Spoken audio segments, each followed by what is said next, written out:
बहन जी ने बहुत लोगों पे भरोसा किया, धोखा मिला है, तो ऐसा इसीलिए उन्होंने पार्टी दिया है। ये मूर्ख बनाने का ही जुगाड़ है। एक आप बहन जी के 40 साल के राजनीतिक जीवन में क्या 10 आदमी ऐसे तैयार नहीं कर पाई बहन जी जिन पर बहन जी विश्वास कर सके? मान्यवर साहब काशीराम ने हजारों आदमी तैयार कर दिए, बहन जी 10 आदमी तैयार नहीं कर पाई। और मैं कह रहा हूं इसके उलट, और एक और प्रश्न खड़ा कर रहा हूं कि अगर बहन जी और बहन जी के चाहने, बहन जी के आसपास के लोग ये कह रहे हैं कि बहन जी को लोगों ने धोखा दिया, तो उनसे पूछो कि तुम कितने दिन से राजनीति कर रहे हो? वो कहे साहब मैं 40 साल हो गए, तो 40 साल में तुझ पर विश्वास नहीं हुआ? जो आदमी कह रहा है मैं 40 साल से बहन जी के समय पे आया, बहन जी को किसी साथ नहीं दिया, तो तू तो साथ में है ना? कि तू इस लायक नहीं था बसपा की कमान संभाल ले? जो 28 साल का लड़का कर सकता, तू नहीं कर सकता क्या? दुनिया बहन जी को बुआ मानती हो, लेकिन बहन जी का भतीजा आकाश है। ये परिवारवाद की राजनीति शुरू हो गई है। बहुजन समाज पार्टी से सामाजिक परिवर्तन की या महापुरुषों के विचार को आगे बढ़ाने की उम्मीद छोड़ देनी चाहिए। बहुजन समाज पार्टी भी आज की तारीख में वैसी ही पार्टी है जैसी समाजवादी पार्टी है, कांग्रेस है और सपा। मिशन क्या है? पहला सवाल ये खड़ा होता है, क्या यही मिशन है कि उनके पिताजी के नाम पर 402 करोड़ रुपए का एक नोएडा में प्लाट था, उसको बेनामी संपत्ति के आधार पर सरकार ने हड़प कर लिया? मिशन में परिवारवाद कभी नहीं होता, मिशन में विचार होता है। परिवारवाद में वैचारिकी का सौदा होता है। अगर आपको लगता है कि आपका भतीजा बहुत ज्यादा अकलमंद है, बहुत ज्यादा बुद्धिमान है, उसे विश्वास किया जा सकता है, तो मुझे बताओ कौन सी किताब पढ़ी आकाश आनंद ने? कहां से, कौन से मिशन मूवमेंट? एक किताब की मुझे 4 कोटेशन बता दे बाबा साहब की। सौंपना चाहती हो? विधायक नहीं बनाना चाहते, मुख्यमंत्री बनाओगे। अब जैसे नेक्स्ट पीएम के नारे बहन जी नेक्स्ट पीएम, बहन जी नेक्स्ट पीएम आकाश आनंद, ये नारे लगा करेंगे। दिल्ली से लेकर के लखनऊ तो बड़ी बड़ी कोठियां बनी है, ये बहन जी घर से लेकर के नहीं आई थी। ये यही समाज ने 2-2, 4-4 रुपए दे करके इकट्ठा करके समाज ने अपने पेट काट करके दिए, घर मकान खेत बेच करके दिए थे, तब जा करके तैयार हुआ है। तो इस पर कब्जा, इस पर जितना अधिकार आकाश आनंद का, उतना राहुल नागपाल का भी है, उतना विशाल का भी है, उतना चंद्रशेखर का भी है, उतना जयप्रकाश का भी है। हर प्रत्येक व्यक्ति का उतना अधिकार है। लेकिन बहन सिस्टम लगा रखा है। आज तक जी मीडिया ने हमारा साथ नहीं दिया। मीडिया को तुम बड़ा साथ देते हो, पत्रकार का फोन तुम उठाते नहीं, मीडिया तुम्हारा साथ दे। 30 लोगों को छाट लो क्या भाई ये लोग समाज में मुखर होकर के बोल रहे हैं, उनसे बैठ करके टेबल पर मैं आकाश आनंद का साथ देने को तैयार हूँ, गारंटी साथ दूंगा। चलो परिवार बात कर दो, कोई बात नहीं, मैं साथ दूंगा आकाश आनंद का। लेकिन पहले बताओ करना क्या चाहते हो? पहले बताओ तुम्हारे पास में एजेंडा क्या है? पहले तुम मुझे बताओ कि तुम्हारे पास में जो क्या नाम है प्रोजेक्ट क्या है, किस पे काम करोगे तुम? यही दलित दलित दलित दलित दलित दलित चमार चमारे। अरे मैं करूँ चमारी वोट नहीं दे रहा भाई तुम्हें। अपनी कविता के माध्यम से अपने समाज के लोगों को जागरूक करते हैं। सर बहुत स्वागत है आप। Thank you sir. किस तरीके से मायावती का फैसला देख रहे हैं? सबसे पहला मेरा यही सवाल है। देखिए मैं काफ़ी लंबे समय से कह रहा हूँ कि बसपा जो वर्तमान समय में चल रही है वो बसपा बहन जी के इशारे पे चल रही है, और ये बसपा काशीराम वाली बसपा नहीं है। और हम ये बात बहुत लंबे समय से कह रहे थे, लोगों को बुरा लगता था। हम कहते थे कि ये जब आप एक तरफ ये कहते हो कि बहुजन समाज पार्टी राजनीतिक पार्टी बाद में है और पहले एक सामाजिक आंदोलन है या एक बहुजन महापुरुषों का की मूवमेंट है। अब मूवमेंट में कभी भी ब्लड के रिलेशन से संबंधित लोग नहीं थोपे जाते। क्या बाबा साहब ने यशवंतराव अम्बेडकर को थोपा? नहीं। यशवंतराव अम्बेडकर को बाबा साहब डॉक्टर अम्बेडकर ने यहाँ तक कह दिया था भैया साहब को कि आपने अगर भूषण जो वो प्रेस चलती है, अगर इसमें हेरा फेरी की और कुछ गड़बड़ की तो मैं मुकदमा करूँगा तुम्हारे ऊपर।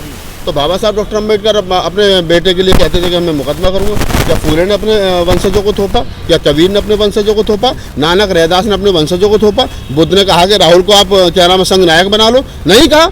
जब आप एक तरफ कह रहे हो कि हमारी जो पार्टी है वो बुद्ध, कबीर, नानक, रैदास, पेरियार, ललित सिंह यादव, बाबा साहब डॉक्टर अम्बेडकर, काशीराम के बताए हुए रास्ते पर चल रही है। और मैं तो आज देख रहा था, अभी 4-5-6 साल पहले बहन जी का वीडियो है, आप देखना उसको। भी ट्वीट किया। हाँ वो कहा है बहन जी ने कि मैं मान्यवर साहब काशीराम को अपना आदर्श मानती हूँ। हमारी पार्टी का जो भी उत्तराधिकारी होगा वो मेरे परिवार का नहीं होगा, हमारे ब्लड से संबंधित नहीं होगा, हमारे बहन भाई नहीं होंगे, हमारे परिवार कोई आदमी नहीं होगा। तो आज ऐसा अचानक क्या हो गया कि बहन जी को अपने भतीजे को बुला करके उत्तराधिकारी घोषित करना पड़ गया? भाई बहन जी राष्ट्रीय अध्यक्ष, भैया उपाध्यक्ष और भतीजा जो राष्ट्रीय कोऑर्डिनेटर। तो अब ये तो पार्टी घर की पार्टी हो गई। तो पहले तो बहुजन समाज पार्टी के लोग ये कहना बंद करें। आपको भाई बसपा से क्या दिक्कत है? सपा भी तो घर की पार्टी है, आरएलडी भी घर की पार्टी। मैं विशाल भाई वही कह रहा हूँ। मैं ये कह रहा हूँ कि पहले बहुजन समाज पार्टी के वो लोग, आज बहुजन समाज पार्टी 2 फाड़ में बट गई। एक वो जो बहन जी के अंधभक्त हैं, जो बहन जी के समर्थक हैं, जो चाह रहे हैं जो बहन जी ने कहा वो ठीक करा। समाजवादी पार्टी में भी परिवारवाद है, आरएलडी में भी परिवारवाद है, जेडीयू में परिवारवाद है और उनका। लेकिन मैं कह रहा हूँ कि भाई अगर आप उनसे ये तुलना कर रहे हो कि उनका भी परिवारवाद है, तो आप ये भी बता दो मुझे थोड़ी सी देर के लिए, तो क्या आपने अपनी पार्टी जब बनाई थी तो उसके बायलॉज में फिर मान्यवर साहब काशीराम ने ये क्यों लिखा था कि पार्टी के राष्ट्रीय अध्यक्ष से ब्लड के संबंधित कोई भी व्यक्ति पार्टी का पदाधिकारी नहीं होगा? अगर यही था तो फिर मान्यवर साहब कर लेते, अपने भाई को एक आध को राज्यसभा बनाए थे, एक आध को एमएलसी भेजते थे, उस परिवार की भी गरीबी दूर हो जाती। तो अगर आप उनसे तुलना कर रहे हो दूसरी पार्टियों से, तो इसका मतलब आप अपने उद्देश्य से भटक गए हो, आप अपनी कमियों को छुपा रहे हो। तो मेरा कहने का मतलब ये विशाल भाई कि आकाश आनंद को उत्तराधिकारी घोषित करना, पहली बात तो लोकतंत्र में उत्तराधिकारी नाम की कोई चीज नहीं होती है।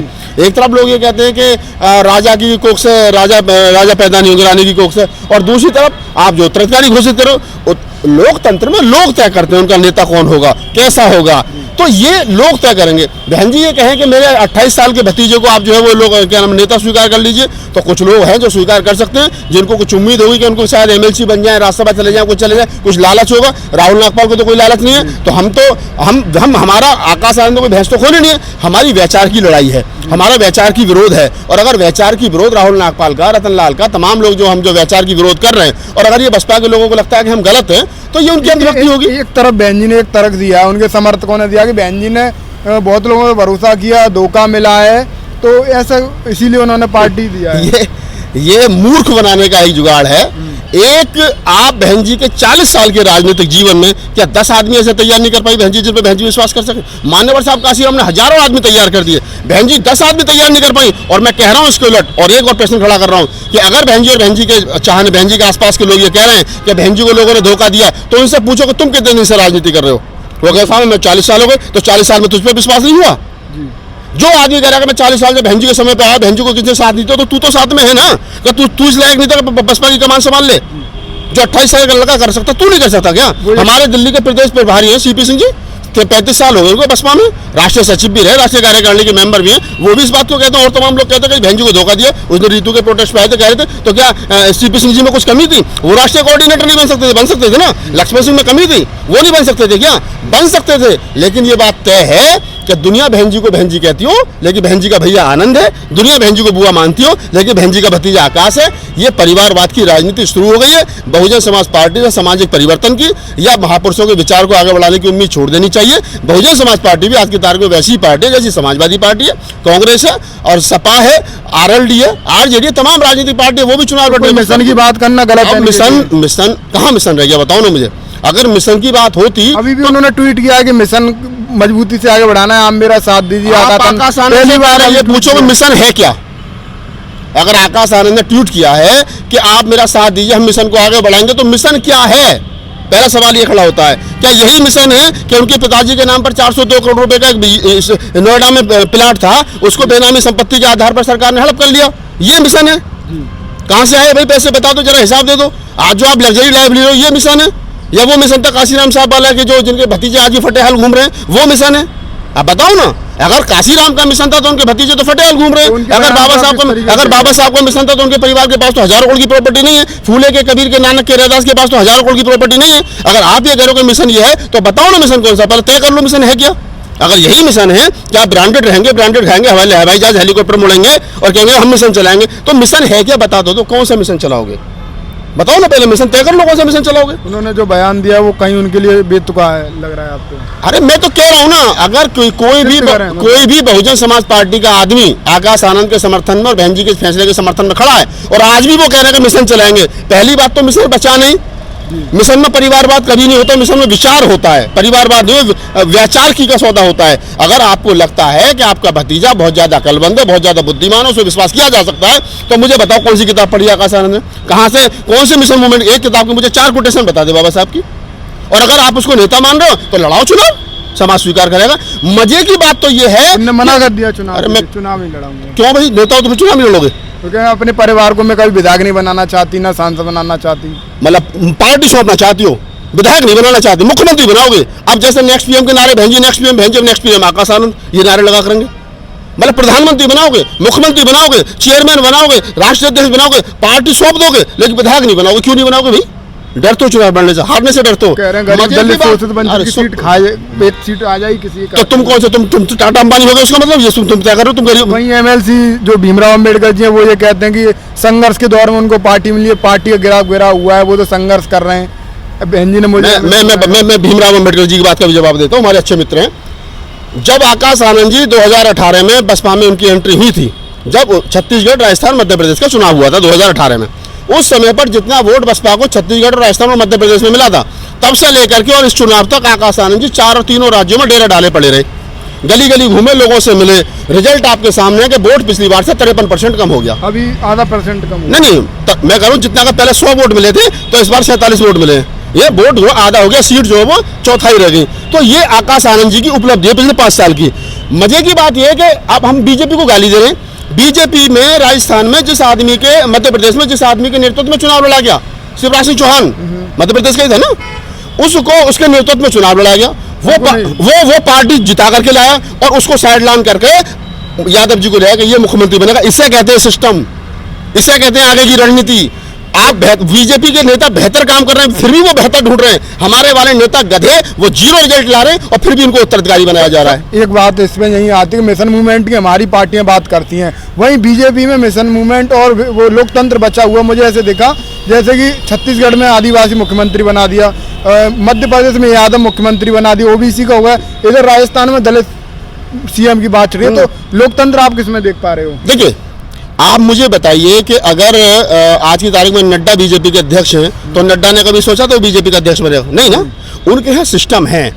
लोकतंत्र अगर कहीं बचा है तो वो बीजेपी में बचा है। बीजेपी लोकतांत्रिक तरीके से पार्टी चला रही है और उसका बेनिफिट उनको मिल रहा है। वो बेशक चाहे ऊपर के लेवल पर सबल बैठा रखे, और हमें पता है सबल बैठा रखे, आरएसएस के सारे पे देश चल रहा है, ये सच्चाई है। लेकिन आम लोग जो जिनको मूवमेंट का पता नहीं है, उनको पता है कि बीजेपी बहुत अच्छी और सच्चाई है। उनका कोई परमानेंट अध्यक्ष नहीं है, उनका कोई परमानेंट उपाध्यक्ष नहीं है, उनका कोई परमानेंट, उनको लगेगा ये हमारे मिशन मूवमेंट। उनका मिशन है देश का हिंदू राष्ट्र करना, उनका मूवमेंट है देश में भगवाकरण करना, उनका मूवमेंट है देश में भगवा फहराना। तो उसके लिए जो बेहतर से बेहतर आदमी हो जाता है उसको वो आगे लेकर के आते हैं।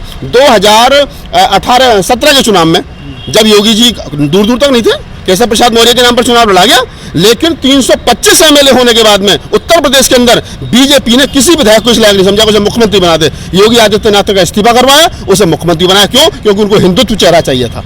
आप इस बात को समझिए। ये जितनी बातें चल रही हैं, अगर आप मिशन में जिस दिन बहुजन समाज पार्टी के मंच से जय भीम, जब परशुराम के नारे लग रहे थे ना, और हम बैठ कर तमाशा देख रहे थे, जब शंख बज रहा था, जब गणेश की स्टेचू का आदान प्रदान हो रहा था, मैंने उस दिन कहा था कि ये बेड़ा गर्क हो गया, गलत रास्ते पर जा रहे हैं और इनका ये खत्म हो जाएंगे। अच्छी बात है, हम तो पिछले 3 साल या 4 साल से बोल रहे हैं। पिछली बार 2022 में बहन जी के पास गए थे, मिले थे, बातचीत करी थी, सोचा था कुछ सुधार हो जाएगा, नहीं हुआ। अपने जेब से 5-4 लाख रुपए फूंक करके घर बैठ गए। हम तो आज भी कह रहे हैं कुछ सुधार हो जाए। मान्यवर साहब काशीराम ने 1000 नेता पैदा करे थे, बहन जी ने जो साहब काशीराम ने पैदा करे थे वो भी निकाल दिए, या वो दुखी होकर के पार्टी छोड़ करके चले गए। बहन जी कह रही जी मुझे मेरा किसी ने साथ नहीं दिया। अगर एक क्लास के अंदर 40 बच्चे हैं और 40 के 40 बच्चे फेल हो जाएं तो इसका मतलब ये नहीं कि बच्चे नालायक हैं, ये भी हो सकता है कि टीचर ने ठीक नहीं पढ़ाया। एक सवाल और, कल मैं जयप्रकाश सिंह की लाइव देख रहा था और तमाम जो मीटिंग में से बाहर आए उन नेताओं को इंटरव्यू देखा, तो जयप्रकाश सिंह का ये कहना था कि 90% लोग बहन जी के फैसले से खुश नहीं है, उन्होंने दबाव में हाँ हाँ बोला है। इसको किस नजर से देख रहे हैं? देखिए, अब कौन खुश नहीं है कौन खुश नहीं है, मेरा तो स्पष्ट है। हमारे तो हम तो इस पाले के लोग हैं, हमको राजनीतिक लोग तो है नहीं। अब लोगों को लग रहा है कि यार बहन जी ने फैसला कर दिया, समर्थन कर दो, रिजल्ट नहीं आएगा तो हम क्या कर सकते हैं, बहन जी का भतीजा है, बहन जी रखें या निकालें, जो भी होगा देखा जाएगा। हम भी सोच रहे थे, हमें पता था बेहतर के मध्य प्रदेश, छत्तीसगढ़, राजस्थान का रिजल्ट अच्छा नहीं आएगा, तो हो सकता है बहन जी कहते आकाश आनंद को ठीक है तू जाकर बिजनेस कर और लोगों को आगे आने दे, लेकिन बहन जी ने और बड़ी जिम्मेदारी दे दी। तो इसका मतलब अब ये सारी जो कवायद चल रही है ये पार्टी को बचाने की नहीं है, जो पैसा है, जो सिस्टम है, जो सारा तंत्र है उसको अपने हैंड ओवर रखने की है। नहीं तो बहन जी सही मायने में लोकतांत्रिक तरीके से अगर पार्टी को चलाती तो राष्ट्रीय अध्यक्षों का चुनाव तरीके से होता, लोग आते, लोग जाते, जो समर्थन होता, जिसको वोट मिलते वो बनते। आकाश आनंद क्यों बनते? राहुल नागपाल में कौन सी कमी है भाई? जयप्रकाश में कौन सी कमी है भाई? धर्मेंद्र में कौन सी कमी है? सैकड़ों लोग घूम रहे जिन्होंने शादी नहीं की। बहन जी ने घोषणा की थी कि मेरी पार्टी का उत्तराधिकारी जो है वो चमार जाति का होगा, मुझसे 20 साल छोटा होगा, अनमैरिड होगा। हम तो सोचते थे राजा राम जी थे, राजा राम जी नहीं रहे, उसके बाद में फिर परिवार का नहीं होगा तो फिर परिवार का भी हो गया। तो कुल मिलाकर के बात यही है विशाल भाई, मैं तमाम दर्शकों से ये कहना चाहता हूँ, मैं रोज कह रहा हूँ कि वर्तमान समय में अपने सामाजिक संगठनों को मजबूत करिए, प्यार मोहब्बत से समाज में रहिए, झगड़ा मत करिए, नेताओं के भरोसे कुछ मत करना, ये पिटवाएंगे, मरवाएंगे, कटवाएंगे, क्योंकि ये अपने आपको अपने परिवार को बचाने में लगे, इनका मूवमेंट से कोई मतलब नहीं बचा है। चंद्रशेखर आजाद भी अभी वो भी अपने दलित राजनीति की बात कर रहे हैं। क्या आकाश आनंद और चंद्रशेखर आजाद का क्या मुकाबला आमने सामने का होगा इस समय? देखिए, आकाश आनंद और चंद्रशेखर का जहाँ तक सवाल है, मैं चंद्रशेखर को बहुत बेहतर तरीके से जानता हूँ। चंद्रशेखर जल्दबाजी में है। जल्दबाजी में जब उसने पार्टी बनाई थी तब भी हमने कहा था, हम तो खैर उससे पहले संगठन छोड़ दिया था, हमने चंद्रशेखर को तब भी कहा था कि आप राजनीतिक पार्टी मत बनाओ, सामाजिक संगठन भीम आर्मी में उसको मजबूती के साथ में चलाओ, और एक दिन वो आएगा कि हम बसपा पे कब्जा करेंगे, बसपा पर ही हम लोकतांत्रिक तरीके से जाएंगे, चुन करके हम बैठेंगे धरने पर क्यों राष्ट्रीय अध्यक्ष का चुनाव नहीं होता है। ये जो बसपा के पास में आज हजारों करोड़ की प्रॉपर्टी है, ये जो बसपा के पास में हर प्रदेश में कार्यालय है, ये जो उत्तर प्रदेश के हर जिले में कार्यालय है, ये जो दिल्ली से लेकर के लखनऊ तो बड़ी बड़ी कोठियां बनी है, ये बहन जी घर से लेकर के नहीं आई थी, ये यही समाज ने 2-2, 4-4 रुपए दे करके इकट्ठा करके समाज ने अपने पेट काट करके दिए, घर मकान खेत बेच करके दिए थे, तब जा करके तैयार हुआ है। तो इस पर कब्जा, इस पर जितना अधिकार आकाश आनंद का, उतना राहुल नागपाल का भी है, उतना विशाल का भी है, उतना चंद्रशेखर का भी है, उतना जयप्रकाश का भी है, हर प्रत्येक व्यक्ति का उतना अधिकार है। लेकिन बहन जी ने वो सौंप रही है, अच्छी बात है। तो मैंने चंद्रशेखर को तब कहा था कि आप राजनीतिक पार्टी मत बनाइए, लेकिन चंद्रशेखर जल्दबाजी में तो उसने राजनीतिक पार्टी बना ली, और आजकल वो बीजेपी और दूसरे लोगों के इशारे पे खेल रहा है, क्योंकि पैसा किसको अच्छा लगता है। बहन जी 35 साल के संघर्ष के बाद में वो सारा कर रही थी, वो 35 महीने के बाद वही सारा काम करने लगा। तो उम्मीद चंद्रशेखर से भी कुछ नहीं है। जिस प्रकार से चुनाव में बीजेपी की गाड़ियां पकड़ी गई हैं, जिस प्रकार से चुनाव में बीजेपी की समर्थकों की गाड़ियां पकड़ी गई है काफिले में चंद्रशेखर के, वो सारी चीजें जग जाहिर है, वो किसके इशारे पे काम वहां भी हो रहा है और यहाँ भी हो रहा है। होगा क्या अब इस समय का आखिर आप क्या सलाह देना चाहो जिससे कि थोड़ी उनकी स्थिति सुधर सके? मैं तमाम लोगों से ये कह रहा हूँ कि दिमाग में जो एक लाइन लिख दी है कि हमें इस देश का हुक्मरान बनना, वो लाइन मिटा दो। ये हुक्मरान बनने का सपना देखना, इस चक्कर में बहुत नुकसान उठा लिया। हुक्मरान बनना समस्या का समाधान नहीं है। उत्तर प्रदेश के अंदर 4-4 बार मुख्यमंत्री बहन जी रही, बसपा की सरकार रही, तो क्या समस्या का समाधान हो गया? नहीं हुआ। आज भी अगर 4 बार मुख्यमंत्री रहने के बाद में उत्तर प्रदेश में दलितों की बारात घोड़ी पर नहीं निकलती हो दिल्ली से 70 किलोमीटर दूर पर, तो समझिए सरकार बनाना समस्या का समाधान नहीं है। समस्या का समाधान है अपने बच्चों को बेहतर पढ़ाइए, अपने इंस्टीट्यूट खोलिए, अपने हॉस्पिटल खोलिए, पैसे का सही सदुपयोग करिए, समाज में प्यार मोहब्बत से रहिए, अपने बच्चों को बुद्ध कबीर नानक रैदास पढ़ाइए, विदेश पढ़ने के लिए भेजिए, नशे पत्ते से दूर रहिए और नेताओं को चक्कर में बिल्कुल मत पड़िए। चंदा देना बंद करो सब, चाहे वामसेप वाले हो चाहे बसपा वाले हो, कोई भी हो, इन सबको चंदा देना बंद करो। जो चंदा लेने आओ उसका हिसाब मांगो कि वामसेप बताओ 40 साल हो गए चंदा देते देते, कोई स्कूल बनाया है, कोई कॉलेज खोला है, कोई तुम 4 बच्चे विदेश पढ़ने के लिए भेजे, करा क्या है भाई तुमने? बताओ ना। बहुजन समाज पार्टी वालों और हम इतना दे दिया भाई, दिल्ली का प्रदेश कार्यालय था, मैंने तो वहाँ होटल बन रहा है। तो ये जो सारी चीजें हैं, इनको समझिए, इनको बढ़िए, इनको आगे बढ़िए। नए मुख्यमंत्री बन रहे हैं, जा रहे हैं, उनको पैसा चाहिए, उनको ही बंद करे, समाज अपना देखे। देखो मैं अपील कर रहा हूँ, ठीक है, मैं अपील कर रहा हूँ कि समाज जो है वो चंदा देना बंद करे। बहुत पैसा है, मैंने नेता बने अपने दम पे बने, कोई दिक्कत नहीं है, बहुत पैसा है। बीजेपी वाले बहुत पैसा दे रहे हैं कि चमारों को, इन दलितों को बिखेरो, पैसा यहाँ से 100-200 करोड़ ले जाओ, कोई दिक्कत नहीं है। तो ये नेता जब तक काशीराम जैसा आदमी कोई दिखाई ना दे, जो बिल्कुल जिसका समर्पण समाज के प्रति हो, महापुरुषों के प्रति हो, तब तक चंदे का धंधा बंद करो। ये और ये जितने मैं कह रहा हूँ कि जो सही मायने में बेचारे काम कर रहे हैं, आप हो सब सारे लोगों, पत्रकारों, एक मोबाइल लेकर के समाज को जगाने का काम करो। आपको कोई देता 10 रुपए? आपको कोई बसपा का आदमी देता है? ये 50,000 ले जाओ, आपने इतना काम करा, आप चुनाव में आपको नहीं देगा, वहां देगा टिकट के लिए। अरे मेन काम तो आप कर रहे हो, हम कर रहे हैं, कौन नहीं कर रहा? ये जो सिस्टम लगा रखा है आज तक, जी मीडिया ने हमारा साथ नहीं दिया, मीडिया को तुम बड़ा साथ देते हो, पत्रकार का फोन तुम उठाते नहीं, मीडिया तुम्हारा साथ देगा। तो सच्चाई है। तो मैं तो फिर भी तमाम लोगों की धन्यवाद करता हूँ कि आप लोग फिर भी निर्भीकता से लगे हुए हो। बहुत बहुत आभार है। समाज को चाहिए कि वो चंदा देना बंद करे, नेताओं से उम्मीद बंद करे। एक लास्ट सफल हो पाएंगे आकाश आनंद? भाई साहब मैंने कहा ना, आकाश आनंद पहले मुझे ये बताए मिशन है क्या, जिसके लिए मैटर बात करें, बाद में बात। और हम तो कह रहे हैं, मैं मुझसे नहीं बात करनी, कोई दिक्कत नहीं, रतन से बात नहीं करनी, कोई दिक्कत नहीं, और तमाम समाज से बात। समाज में 20 लोगों को छाट लो, क्या भाई ये लोग समाज में मुखर होकर के बोल रहे हैं, उनसे बैठ करके टेबल पर मैं आकाश आनंद का साथ देने को तैयार हूँ, गारंटी साथ दूंगा। चलो परिवार बात कर, कोई बात नहीं, मैं साथ दूंगा आकाश आनंद का। लेकिन पहले बताओ करना क्या चाहते हो, पहले बताओ तुम्हारे पास में एजेंडा क्या है, पहले तुम ये बताओ कि तुम्हारे पास में जो क्या नाम है प्रोजेक्ट क्या है, किस पे काम करोगे तुम? यही दलित दलित दलित दलित दलित दलित चमार नहीं। अरे मैं करूँ चमार भी वोट नहीं दे रहा भाई, तुम्हें चमार भी आज की तारीख में वोट नहीं दे रहा। और मैं बता रहा हूँ विशाल भाई, अगर 2024 में गठबंधन में नहीं गई बसपा, तो 3% वोट उत्तर प्रदेश के अंदर रह जाएगा, गारंटी मेरी। तो राहुल नागपाल जी ने काफी ज्यादा बेबाकी से अपनी बातें रखी। फिलहाल इनकी बातों पर आपकी क्या राय है? आप इस वीडियो को ज्यादा से ज्यादा शेयर करें। आप देख रहे थे बहुजन।